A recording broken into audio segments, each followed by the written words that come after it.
ଯୌତୁକ ପାଇଁ ଜୀବନ ନେଇଗଲେ ଶାଶୁଘର। 4 ମାସର ଗର୍ଭବତୀ ଥିବା ବୋହୂକୁ କରିଦେଲେ ହତ୍ୟା। ଝିଅଙ୍କ ମୃତ୍ୟୁ ପରେ ଶାଶୁଘର ଲୋକଙ୍କ ଉପରେ ଏପରି ସାଂଘାତିକ ଅଭିଯୋଗ ଆଣିଛନ୍ତି ବାପଘର ଲୋକେ।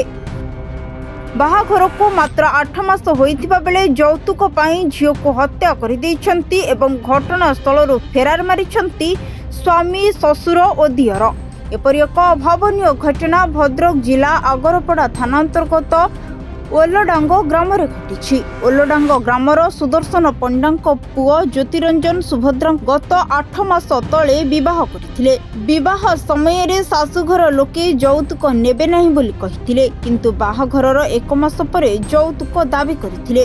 ବିଭିନ୍ନ ସମୟରେ ଶାଶୁଘର ଲୋକେ ଯୌତୁକ ପାଇଁ ବୋହୂକୁ ଶାରୀରିକ ଓ ମାନସିକ ନିର୍ଯାତନା ମଧ୍ୟ ଦେଉଥିଲେ ବୋଲି ଅଭିଯୋଗ ହୋଇଛି। ସୁଭଦ୍ରା 4 ମାସର ଗର୍ଭବତୀ ଥିବାବେଳେ ଶାଶୁଘର ଲୋକେ ବାପଘରୁ 1 ଲକ୍ଷ ଟଙ୍କା ଆଣିବା ପାଇଁ କହିଥିଲେ। ଟଙ୍କା ନ ଦେବାରୁ ମହିଳାଙ୍କୁ ହତ୍ୟା କରାଯାଇଥିବା ଅଭିଯୋଗ ହୋଇଛି। ମହିଳାଙ୍କ ମୃତ୍ୟୁ ପରେ ପୋଲିସ ଖବର ପାଇ ଘଟଣାସ୍ଥଳରେ ପହଞ୍ଚି ମୃତଦେହକୁ ଜବତ କରି ଜିଲ୍ଲା ମୁଖ୍ୟ ଚିକିତ୍ସାଳୟରେ ବ୍ୟବଚ୍ଛେଦ ପାଇଁ ପଠାଇଥିଲା।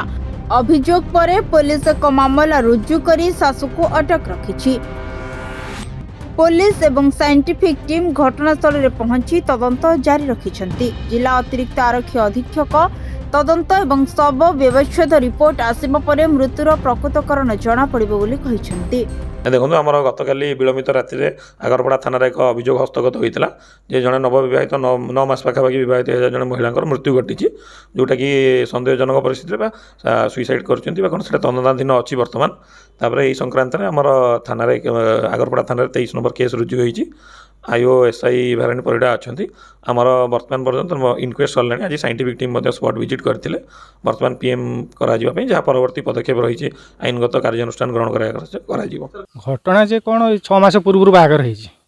ବାହାଘର ବୁଦ୍ଧି କ'ଣ ମାସେ ପରେ ତାଙ୍କର ଆମର ସେମାନେ କହିଲେ ଯେ ଆମର କୌଣସି ଡିମାଣ୍ଡ ନାହିଁ, ଝିଅଟେ ଭଲ ଦେଖିବାକୁ ହେବ, ଆମେ ବାହାଘର କରିଦେବୁ। ପଳେଇଲେ ତାଙ୍କ ମନ ଇଚ୍ଛାରେ ନେଇ ପଳେଇ ଆଇଲେ, କହିଲେ କୌଣସି ଡିମାଣ୍ଡ ପତ୍ର କିଛି ନାହିଁ କଲୁ। ଆମେ ଯାହା ପାଇନୁ ଝିଅକୁ ଦେଲୁ କଲୁ। ତାପରେ ମାସେ ଯାଇନି ଯେ ସେମାନେ କହିଲେ ଆମକୁ 1 ଲକ୍ଷ ଟଙ୍କା ଦରକାର, ଡିମାଣ୍ଡ ଦିଅ, ଏଇ ଜିନିଷ ଆଣୁ, ସେ ସୁନା ଆଣିନାଉ, ଇଏ କରନୁ ସିଏ କରନୁ, ଆଉ ଝିଅକୁ ମାରିକି ବିଦା କରିଦେଲେ। ପୁଣି ଆମେ ଭଦ୍ରଲୋକକୁ ଡାକିକି ଆଣିକି ଝିଅକୁ ଆଣିକି କରିଲୁ। ଏଇଭଳିଆ 3 ଥର ହେଲାଣି। 3 ଥର କେସ୍ ହେଲା ପରେ ପୁଣି ଏଥର କ'ଣ ହେଇଛି ନା, ପୁଣି ଏଇ 15 ଦିନ ପୂର୍ବରୁ ତା ଦିଅର ନିଜେ ନେଇକି ଯାଇଥିଲା, ବୁଲେଇ ଜଲେଇକି ଆଣିଲା କଲା। ଆଜି କାଲି ଦେଖିଲା ବେଳକୁ ଏଇ ଘଟଣା। ଅନୁମାନ କ'ଣ ତାର ସ୍ପଟ୍ରେ ଯାହା ଆସିକି ଦେଖିଲେ କହିଲେ ସବୁ ତା ବେକର କୌଣସି ଚିହ୍ନ ନାହିଁ, ଖାଲି ଗୋଟିଏ ଉଠ ତଳେ ଗୋଟେ ଚିହ୍ନ ସ୍ପଟ୍ ରହିଛି। ତଣ୍ଟି ଚିପିକି ମରା ହେଇଛି, ନଚେତ ନାହିଁ ଆମର ଶ୍ୱାସରୋଧ କରାହେଇଛି, ତକିଆ ପକିଆ ମାରିଛନ୍ତି। ଆଉ ଭଣ୍ଡାରୀ ପୋଖରୀରୁ ସୌମ୍ୟ ରଞ୍ଜନ ଜେନାଙ୍କ ରିପୋର୍ଟ, ସରକାର ନ୍ୟୁଜ୍।